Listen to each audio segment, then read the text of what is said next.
എറണാകുളം ജില്ലയിലുള്ള ഒരു സ്ഥലമാണ് പരിയാത്തുകാവ് എന്ന് പറയുന്നത്. അത് കൃത്യമായി നിങ്ങളോട് പറഞ്ഞാൽ നമ്മുടെ കുന്നത്തുനാട് മണ്ഡലത്തിലാണ്, കുന്നത്തുനാട് താലൂക്കിലാണ്.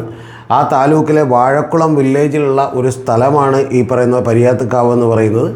അവിടുത്തെ ഏതാനും ചില ഷെഡ്യൂൾഡ് കാസ്റ്റ് കുടുംബങ്ങളെയൊക്കെ തന്നെ കുഴിയൊടിപ്പിക്കുന്നതിന് വേണ്ടിയിട്ട് പോലീസ് എത്തുകയും ആ പോലീസ് നടപടിയെ ചെറുക്കാൻ അവിടെയുള്ള ആളുകളൊക്കെ തന്നെ തയ്യാറാവുകയും ചെയ്തതൊക്കെ നിങ്ങൾക്ക് ഓർമ്മയുണ്ടാവും. അത് UDFൻ്റെ ഭരണം അധികാരമേറ്റെടുത്ത് രണ്ടാമത്തെ ദിവസം നടന്നിട്ടുള്ളൊരു സംഭവമാണ്. ആ രണ്ടാമത്തെ ദിവസം നടന്നപ്പോൾ അതിനെതിരെ ജലപീരങ്കി അടക്കം അവിടെയുള്ള ജനങ്ങൾക്കെതിരെ പ്രയോഗിക്കേണ്ടി വന്നു എന്നുള്ളതൊക്കെ നമുക്കറിയാം. അപ്പോൾ അവിടെ ഇപ്പോൾ CPM സമരം തുടങ്ങിയിരിക്കുകയാണ്.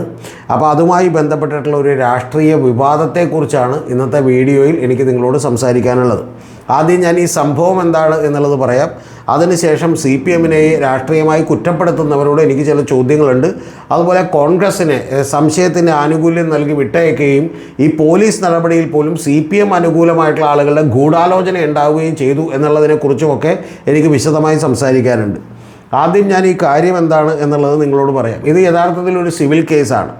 ശങ്കരൻ നായർ എന്ന് പറയുന്ന ഒരാൾ ഈ കുടുംബങ്ങളിലെ കാളുകുറുമ്പൻ എന്ന് പറയുന്ന അദ്ദേഹത്തിൻ്റെ കുടുംബത്തിലെ 8ഓളം വരുന്ന കുടുംബങ്ങൾ അവിടെ താമസിക്കുന്നുണ്ട്. അവർ താമസിക്കുന്ന ഏതാണ്ട് 2.5 ഏക്കർ വരുന്ന സ്ഥലം അത് ഇദ്ദേഹത്തിൻ്റേതാണ് എന്ന് പറഞ്ഞുകൊണ്ട് ഇദ്ദേഹം പെരുമ്പാവൂർ മുൻസിഫ് കോടതി മുതൽ സുപ്രീം കോടതി വരെ കേസ് നടത്തുകയും ഈ അടുത്ത് നടത്തിയിട്ടുള്ള കേസുകളിലെല്ലാം തന്നെ വലിയ വിജയം ഈ ശങ്കരൻ നായർക്ക് ഉണ്ടാവുകയും ചെയ്തു. അപ്പോൾ അതിൻ്റെ അടിസ്ഥാനത്തിൽ ഏതാണ്ട് ഇതിനു മുമ്പ് ഈ പറയുന്ന ഏറ്റവും ഒടുവിൽ ഈ ദിവസം വരുന്നതിന് മുമ്പ് 14 തവണ ഇതുപോലെ ഒഴിപ്പിക്കാൻ വേണ്ടിയിട്ട് പോലീസിൻ്റെ സഹായത്തോടുകൂടി ശങ്കരൻ നായരും അവരുടെ ആളുകളുമൊക്കെ തന്നെ ഈ സ്ഥലത്തെത്തുകയും അവിടെ വലിയ ചെറുത്തുനിൽപ്പ് ഉണ്ടാവുകയും ഒക്കെ ചെയ്തു. ആ ചെറുത്തുനിൽപ്പ് ഉണ്ടായപ്പോൾ നിങ്ങൾക്കറിയാം, ഇപ്പോഴത്തെ അവിടുത്തെ MLA എന്ന് പറയുന്നത്, ഇതിന് തൊട്ട് മുമ്പ് ഒരു MLA ആയിരുന്നത് ശ്രീനിജനാണ്. അപ്പോൾ PV ശ്രീനിജനും CPM ഒക്കെ ഇടപെട്ടുകൊണ്ട് പോലീസിനെ മടക്കിയേക്കാണ് ചെയ്തിട്ടുണ്ടായിരുന്നത്. അപ്പോൾ അതേസമയം ഇപ്പോൾ അവിടെയുള്ള MLA എന്ന് പറയുന്നത് VP സജീന്ദ്രനാണ്. അദ്ദേഹം കിഴക്കമ്പലത്ത് നിന്നുള്ള MLA ആണ്. കൂടാതെ പ്രത്യേകമായിട്ട് നിങ്ങൾ ഓർക്കണം, 2016 മുതൽ 2021 വരെയുള്ള സമയത്തും യഥാർത്ഥത്തിൽ ഈ VP സജീന്ദ്രൻ തന്നെയായിരുന്നു അവിടെ നിന്ന് MLA ആയിട്ടുണ്ടായിരുന്നത്.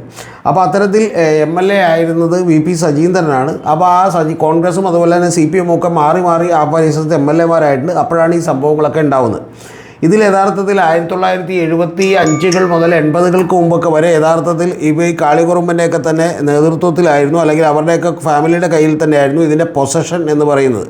പക്ഷേ ആ പൊസഷനിൽ നിന്ന് പിന്നീട് ഇവർ പിന്മാറുന്നതും ഇവർ കേസുകൾ അതിനു മുമ്പ് ഇവർ ജയിച്ചിരുന്നു, പക്ഷേ തോക്കാൻ തുടങ്ങിയതുമൊക്കെ തന്നെ ഇവർ പറയുന്നത് ഇത് ഒരു തണ്ടപ്പേര് തിരുത്തിയുള്ള ഒരു വ്യാജമായിട്ടുള്ള സർട്ടിഫിക്കറ്റ് ഉണ്ടാക്കിയിരുന്നു. അതിൻ്റെ അടിസ്ഥാനത്തിലാണ് ഈ കേസുകൾ അവർ ജയിക്കുന്നതെന്നാണ്. കൂടാതെ ഇവർക്ക് പറ്റിയ മിസ്റ്റേക്ക്, ഏറ്റവും ഒടുവിലുള്ള കേസുകളിലൊന്നും തന്നെ ഇവരുടെ പിൻതലമുറക്കാരൊക്കെ തന്നെ ഹാജരായിരുന്നില്ല. അപ്പോൾ അങ്ങനെ പിൻതലമുറക്കാർ ഹാജരാകാതിരുന്നതിൻ്റെ പേര് പറഞ്ഞ് കോടതിയെ സമീപിച്ചപ്പോൾ കോടതി പറഞ്ഞത് അങ്ങനെ പിൻതലമുറക്കാർ ഹാജരായിരുന്നില്ല എന്നുള്ളത് കൊണ്ട് കോടതിക്ക് അതിലൊന്നും ചെയ്യാനില്ല, പകരം അത് നേരത്തെയുള്ള ആളുകളൊക്കെ തന്നെ ഹാജരായിരുന്നു. അപ്പോൾ ഹാജരായി എന്നുള്ള കണക്കിൽ തന്നെ അത് എടുക്കാൻ പറ്റൂ എന്നുള്ളതാണ് കോടതി പറഞ്ഞിട്ടുള്ളത്. അപ്പോൾ എന്താണെങ്കിലും ഇപ്പോൾ ഏറ്റവും ഒടുവിൽ കോടതികളിൽ നിന്ന് വന്നിട്ടുള്ള ജഡ്ജ്മെൻറ്റുകളിൽ ഇവരെ ഒഴിപ്പിക്കാനുള്ള ഒരു വിധിയാണ് ഉണ്ടായിട്ടുള്ളത്. നമ്മളെ സംബന്ധിച്ചോളം ഇതൊരു സിവിൽ കേസാണ്. ആ സിവിൽ കേസിലേക്ക് സർക്കാരിന് ഇടപെടുന്നതിന് പരിധികളുണ്ട്. കാരണം അതിനപ്പുറത്തേക്കുള്ള ഒരു ഇടപെടൽ പറ്റില്ല. പക്ഷേ ഒരു മനുഷ്യത്വപരമായിട്ടുള്ള ഇടപെടൽ വേണം. കാരണം അത്തരത്തിൽ വളരെ പാവപ്പെട്ട സാധാരണക്കാരായിട്ടുള്ള ആളുകളാണ്. അവരെ തെരുവിലേക്ക് ഇറക്കി വിടുന്നൊരു നടപടിയൊന്നും ചെയ്യാൻ കഴിയില്ല എന്നുള്ളത് കൂടി നമുക്കറിയാം. അപ്പോൾ യഥാർത്ഥത്തിൽ ഇപ്പോൾ ഉയർന്നു വന്നേക്കുന്ന ഒരു വിവാദം എന്ന് പറയുന്നത്, ഇതിൽ CPM എന്തുകൊണ്ട് കഴിഞ്ഞ 10 കൊല്ലമായിട്ടും ഇവർക്ക് വേണ്ടി ഒരു കിടപ്പാടം പണിതു കൊടുത്തില്ല, എന്തുകൊണ്ടാണ് ഇവർക്ക് വേറൊരു സൊല്യൂഷൻ, ഒരു പരിഹാരം ഉണ്ടാക്കാൻ ശ്രമിക്കാഞ്ഞത്, പകരം UDF ഗവൺമെൻറ് അധികാരത്തിലേക്ക് എത്തിയതിൻ്റെ രണ്ടാമത്തെ ദിവസം തന്നെ ഇതൊരു പ്രശ്നമായി ഏറ്റെടുക്കുകയും മുൻ മന്ത്രി വ്യവസായ വകുപ്പ് മന്ത്രിയായിട്ടുള്ള P രാജീവും അതുപോലെ തന്നെ ഉന്നത വിദ്യാഭ്യാസ വകുപ്പ് മന്ത്രിയായിരുന്നിട്ടുള്ള ബിന്ദുവുമൊക്കെ തന്നെ അവിടെ സ്ഥലം വിസിറ്റ് ചെയ്യുകയൊക്കെ ചെയ്തു. അപ്പോൾ ഇത് നിങ്ങളുടെ രാഷ്ട്രീയ കളിയല്ലേ എന്നുള്ളതാണ് ചോദ്യം.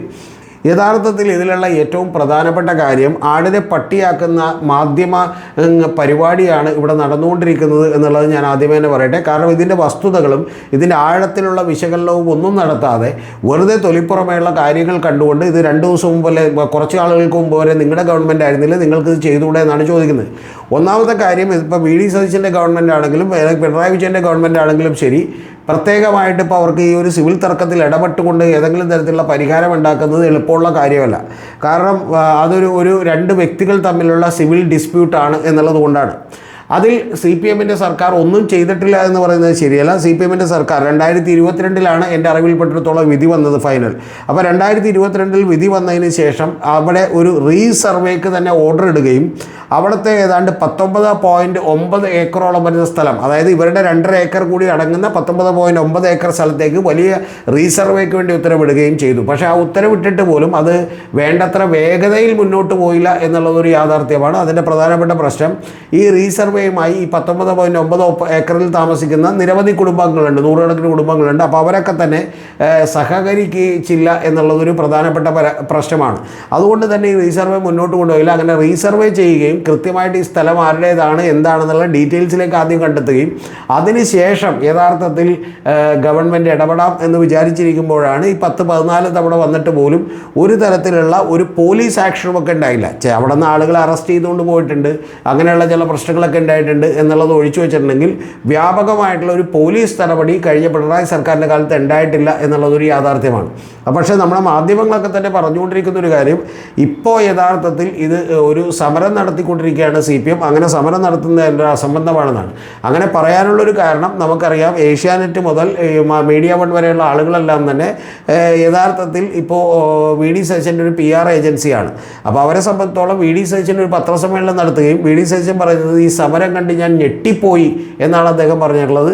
കാരണം ഞെട്ടിപ്പോയതിൻ്റെ കാരണമെന്ന് പറയുന്നത് ഈ കഴിഞ്ഞ ദിവസം ഗവൺമെൻറ്റിന് ചെയ്യാമായിരുന്ന കാര്യം അവർ ചെയ്യാതെ ഈ ഗവൺമെൻറ് വന്നതിൻ്റെ തൊട്ടടുത്ത ദിവസം തന്നെ ഇത്തരത്തിലുള്ള സമരം നടത്തിയത് അദ്ദേഹത്തെ ഞെട്ടലുണ്ടാക്കി എന്നുള്ളതാണ് പറയുന്നത്. ഒന്ന്.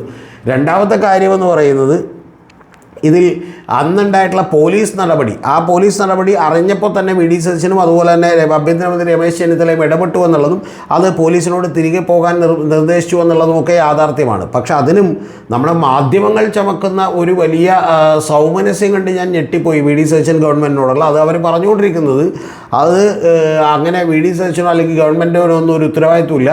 പകരം CPM അനുകൂല പോലീസ് ഉദ്യോഗസ്ഥന്മാരൊക്കെ തന്നെ ഈ ഒരു ഗൂഢാലോചന നടത്തി ഇത്തരത്തിലുള്ളൊരു പ്രശ്നമുണ്ടാക്കിയതാണ് എന്നുള്ളതാണ്. എൻ്റെ പ്രിയപ്പെട്ട പ്രേക്ഷകരോട് ഞാൻ കൃത്യമായി പറയുന്നു, ഈ കേരളത്തിൽ ഭരണമാറ്റം ഉണ്ടാകും എന്ന് തോന്നിയാൽ തന്നെ ഏറ്റവും കൂടുതൽ വിജിലൻ്റ് ആകുന്ന, കൃത്യമായിട്ട് അതിനനുസരിച്ച് മാറുന്ന ആളുകളെന്ന് പറയുന്നത് ഉദ്യോഗസ്ഥന്മാരാണ്, പ്രത്യേകിച്ചും പോലീസ് ഉദ്യോഗസ്ഥന്മാരാണ്. ആ പോലീസ് ഉദ്യോഗസ്ഥന്മാരെ സംബന്ധിച്ചോളം ഇന്നലെ ഒരു ഗവൺമെൻറ് തന്നെ അധികാരത്തിലേക്ക് വന്നു കഴിഞ്ഞാൽ പിന്നെ ഇവർ അതിനിടക്ക് ഗൂഢാലോചന നടത്തി ഒരു ആഭ്യന്തരമന്ത്രിക്കും മുഖ്യമന്ത്രിക്കും ഒക്കെ അനിഷ്ടകരമായിട്ടുള്ളൊരു കാര്യം ചെയ്യുമെന്ന് ഞാൻ വിചാരിക്കുന്നില്ല. ഒന്ന്. ഇനി അങ്ങനെ ചെയ്താൽ അത് കണ്ടുപിടിക്കാനായിട്ട് 24 മണിക്കൂർ പോലും ആഭ്യന്തരമന്ത്രിയായിട്ടുള്ള രമേശ് ചെന്നിത്തലക്ക് വേണ്ട. കാരണം അദ്ദേഹം നല്ല തഴക്കവും പഴക്കവുമുള്ള വലിയ അനുഭവ സമ്പത്തുള്ള പരിചയസമ്പന്നനായിട്ടുള്ള ഒരു മനുഷ്യനാണ്. അപ്പോൾ ഇവിടുത്തെ ഒരു കമ്മീഷനോടോ SP-യോടോ ഒക്കെ തന്നെ കൃത്യമായിട്ട് അന്വേഷിക്കാനോ അല്ലെങ്കിൽ മേഖല IG-യോടൊക്കെ തന്നെ അന്വേഷിക്കാൻ പറഞ്ഞിട്ടുണ്ടെങ്കിൽ ഒരു സംശയവുമില്ല, കൃത്യമായിട്ടുള്ള ഡീറ്റെയിൽസ് അദ്ദേഹത്തിന് കിട്ടും. പക്ഷേ ഇപ്പോൾ ഏതാണ്ട് അത് കഴിഞ്ഞിട്ട് ഏതാണ്ട് 72 മണിക്കൂറുകൾ കഴിഞ്ഞിട്ടും അത്തരത്തിലുള്ള ഡീറ്റെയിൽസ് ഒന്നും വന്നിട്ടില്ലെങ്കിലും മാധ്യമങ്ങളൊക്കെ തന്നെ പറഞ്ഞുകൊണ്ടിരിക്കുന്നത് അത്തരത്തിലുള്ളൊരു സൗമനസ്യം നമ്മൾ ഗവൺമെൻറ് കൊടുക്കണമെന്ന്. ഗവൺമെൻറ് കൊടുക്കാൻ തയ്യാറാണ്, പക്ഷെ എപ്പോൾ ഇത് പറയും എന്നാണ് എനിക്ക് ചോദിക്കാനുള്ളത്. അപ്പോൾ അതുകൊണ്ട് തന്നെ ഇതിൽ 2 വാചകങ്ങൾ കറക്റ്റല്ല. ഒന്ന്, LDF ഗവൺമെൻറ് ചെയ്തില്ല. LDF ഗവൺമെൻറ് ചെയ്തില്ല എന്ന് പറയാവുന്ന ഒരു കാര്യം, വേണമെങ്കിൽ അവർക്ക് മറ്റേതെങ്കിലും സ്ഥലത്തേക്ക് ഒരു പുനരധിവാസം കൊടുക്കാമായിരുന്നു എന്നുള്ളതാണ്. പക്ഷേ അങ്ങനെ കൊടുക്കാനും കഴിയില്ല. കാരണം അവരുടെ ആവശ്യം അതല്ല, പകരം ആ സ്ഥലത്ത് തന്നെ അവർക്ക് താമസിക്കണം. കാരണം അവരുടെ ജീവനോപാധികളൊക്കെ ആ സ്ഥലവുമായി ബന്ധപ്പെട്ടതാണ്. അപ്പോൾ അതുകൊണ്ട് തന്നെ അങ്ങനെ കഴിയില്ല. അപ്പോൾ അതുകൊണ്ട് റീസർവേ ചെയ്തുകൊണ്ട് ഇത്തരത്തിലുള്ള ഒരു ഓർഡർ ഇട്ടുകൊണ്ട് എന്താണ് സാധ്യമാവുക എന്നുള്ള ഒരു പ്രശ്നത്തിൻ്റെ പരിഹാരം തേടുകയായിരുന്നു CPM അടക്കമുള്ള പിണറായി വിജയൻ അടക്കമുള്ള ഗവൺമെൻറ് ചെയ്തത്.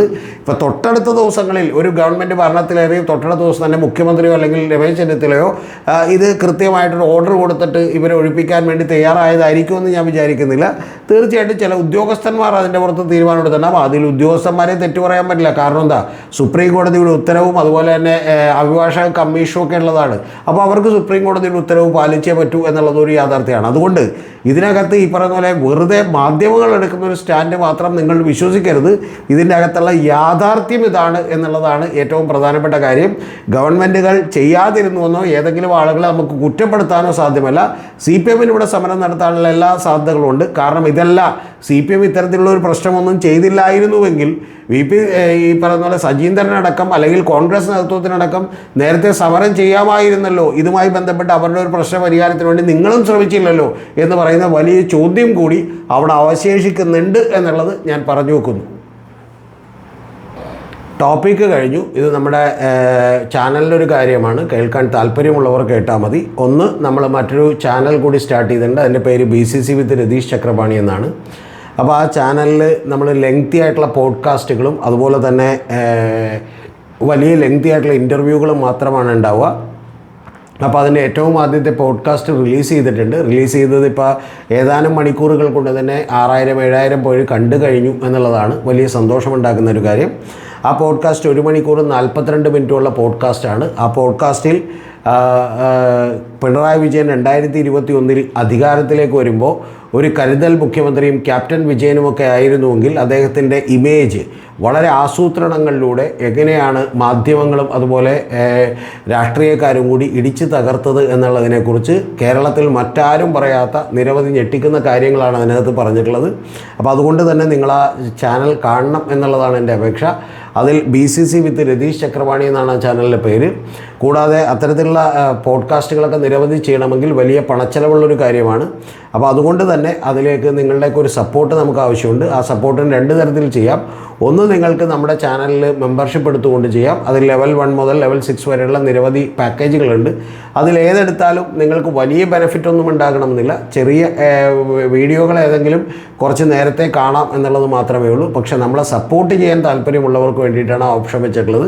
കൂടാതെ അതിനേക്കാൾ വലിയ തോതിൽ സപ്പോർട്ട് ചെയ്യണമെന്നുള്ളവർക്ക് നമ്മളുടെ അക്കൗണ്ട് നമ്പറും അതുപോലെ ഗൂഗിൾ പേ നമ്പറും കൂടി വെച്ചിട്ടുണ്ട്. ഇതിനേക്കാളൊക്കെ തന്നെ വലിയ സപ്പോർട്ടെന്ന് പറയുന്നത് നിങ്ങൾ നമ്മളുടെ വീഡിയോകൾ കാണുക എന്നുള്ളതാണ്. അത് മുഴുവനായും തന്നെ കാണുകയും അഭിപ്രായങ്ങളൊക്കെ തന്നെ രേഖപ്പെടുത്തുകയും ചെയ്യുക എന്നുള്ളതാണ്. അപ്പോൾ നമ്മുടെ പുതിയ ചാനലിൻ്റെ പേര് കൂടി മറന്നുകൊണ്ട് BCC വിത്ത് രതീഷ് ചക്രപാണി എന്നാണ്. അതിൻ്റെ full name beyond common consciousness with Ratheesh Chakrapani എന്നാണ്. എന്ന് പറഞ്ഞാൽ ഒരു സാധാരണ ഇവിടുത്തെ പാരമ്പര്യ മാധ്യമങ്ങളും സോഷ്യൽ മീഡിയയും ഒക്കെ കൂടി നിർമ്മിക്കുന്ന, മനഃപൂർവ്വമായ അവരുടെ അജണ്ടകൾക്കും അവരുടെ പണം മേടിച്ചുമൊക്കെ അവർ നിർമ്മിച്ചുകൊണ്ടിരിക്കുന്ന പൊതുബോധ നിർമ്മിതികൾക്കെതിരെയാണ്.